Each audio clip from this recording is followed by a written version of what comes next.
Continuamos en la pantalla de Canal E con más información y ahora tenemos en comunicación a Fischel Fernando Slagen, que es rabino y académico, argentino-israelí especializado en el campo de la bioética. ¿Cómo estás?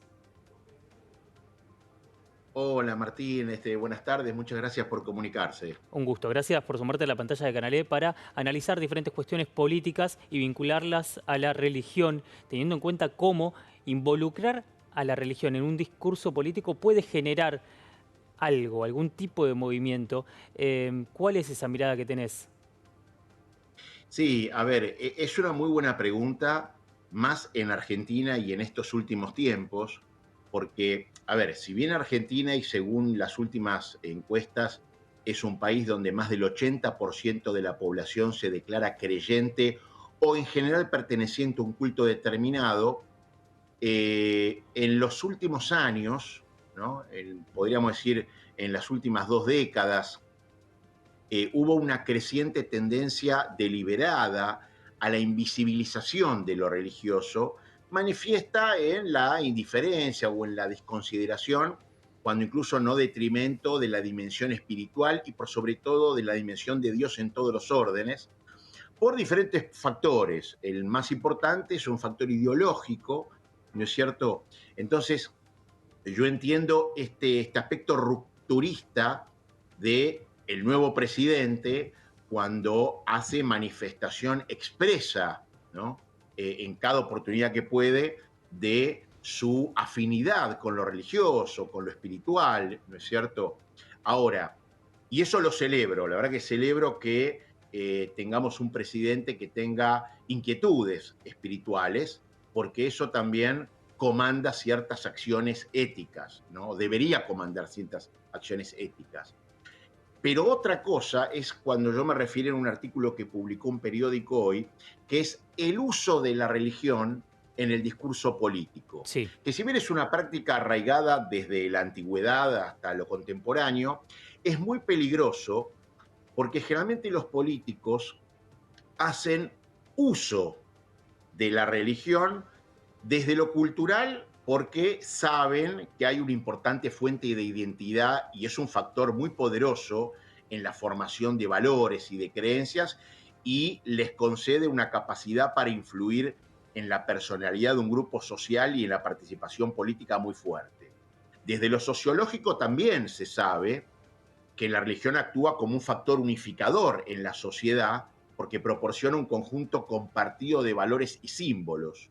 Todo eso hace que políticamente la religión se vea para el político como un capital para proveer un fundamento ético y público para, por un lado, legitimar acciones gubernamentales ante la sociedad y, por otro lado, fortalecer cierta posición en los tomadores de decisión.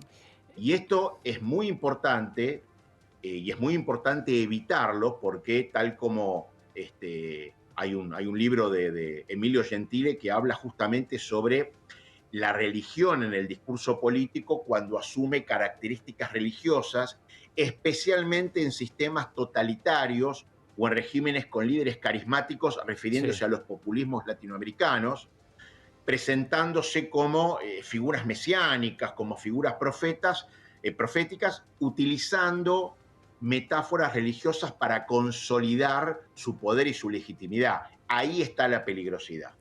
Hasta el momento hemos visto presidentes que han hablado de Dios, por supuesto, pero hablando justamente de Dios como una figura que ampara y bajo su halo, bueno, todo un discurso que se repite con la sucesión de los diferentes mandatarios. En este caso, Javier Milei también lo hizo, pero con otro tono, teniendo en cuenta también su afinidad por el judaísmo y esa intención de conversión. ¿Cuánto influye políticamente que el presidente de la nación tenga una religión o una intención de convertirse en una religión distinta a la de sus antecesores?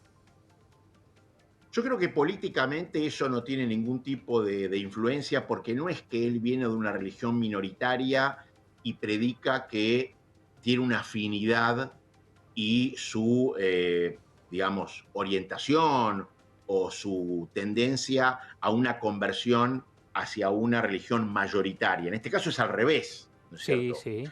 Lo que sí hay que evitar, y me parece muy importante aclararlo, es cuando se usa la religión en el discurso político y se cambian categorías, por ejemplo, de aliados o de adversarios a terminologías propias de morales teológicas. Y esto sucedió. Por ejemplo, Por el otro lado, también, por ejemplo. el impacto social producirlo por la promoción de una religión específica en un marco de sociedades plurales donde coexisten diversos credos. Eso genera mucha tensión social. Por ejemplo, tenemos hay casos internacionales, ¿no? Abraham Lincoln en su discurso cuando cita a Mateo 12 diciendo que Estados Unidos no puede vivir medio esclavo y medio libre. Pero hubo otro caso de otro tenor distinto, que fue el discurso de Ronald Reagan, donde cita la ciudad sobre la colina, ¿no? Aludiendo al sermón del monte en Mateo 5, esto fue en 1989, donde predica que Estados Unidos es una nación distinta y, por supuesto, él decía superior al resto de las naciones sobre la tierra y por ello estaba obligada a pautar a las demás naciones. Ujú. No nos olvidemos que hace muy poquito el ex gobernador del Chaco, me estoy refiriendo al señor Capitanich, Sí.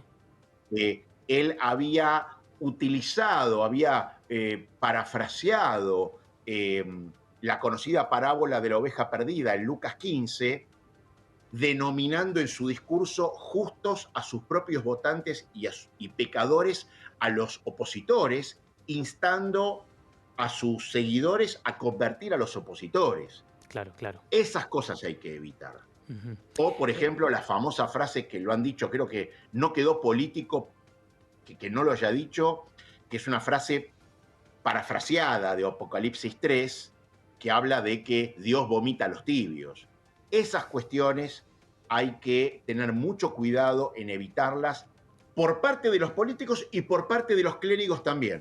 y Porque tuvimos metiéndonos, también, em, no hace mucho, a los curas villeros, también endilgándole a ciertos políticos sí. categorías morales propias de teodiceas religiosas, Ujú. ¿no es cierto? Eh, Y eh, eso em, lo único que hace es tensar la sociedad, banalizar la religión, utilizándola sí. para una retórica política y por sobre todo dividir a la sociedad. Echando un poco lo que es el discurso del movimiento político directamente, cómo se ve justamente ese movimiento cuando Javier Milei hace referencia al Papa Francisco o incluso a su afinidad ya política, no con la religión del judaísmo, sino en materia económica con lo que representa Israel, por ejemplo.